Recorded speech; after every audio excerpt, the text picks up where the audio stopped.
今日想同大家介紹一個近期科技圈最熱門嘅話題 ——OpenClaw， 即係大家成日講嘅養龍蝦。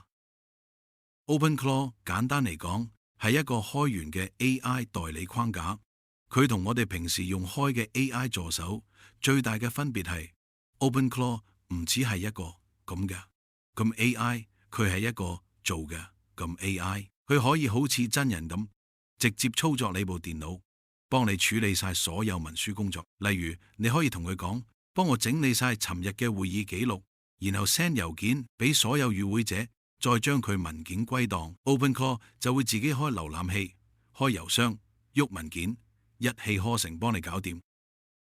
正因為佢呢種顛覆性嘅能力，所以一推出就爆紅。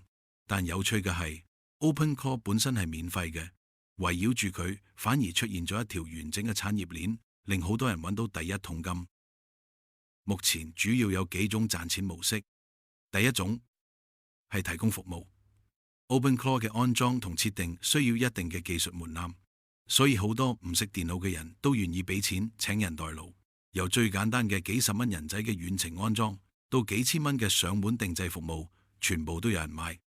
第二種係硬件變現，有廠商直接推出 OpenClaw 專用主機，賣成400幾蚊美金一部，一樣賣斷市。亦有人將預先裝好晒嘅 Mac 機直接寄俾客，靠呢種開機即用嘅服務，已經賺咗超過180萬美金。第三種就係賣周邊知識，好似預先設定好嘅技能包、教學課程，甚至係 API 轉發服務，全部都可以變成商品。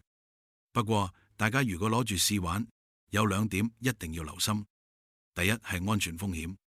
OpenClaw 需要好高嘅電腦權限，就好似俾咗條鎖匙人冇入你屋企，如果遇到惡意插件或者冇理解錯你嘅指令，隨時可以 delete 錯晒你嘅重要檔案。第二係成本風險。OpenClaw 本身免費，但係佢背後要用嘅大模型 API 係要收錢嘅。如果你唔記得 set 上限，真係有可能出現一日賺咗230蚊美金，但 API 賬單要成2820蚊美金，咁尷尬場面。最後想問問大家，你係想親身體驗一下呢個新技術，定係想研究客入邊嘅賺錢機會？唔同目標，我哋跟住落嚟嘅討論方向都會好唔同。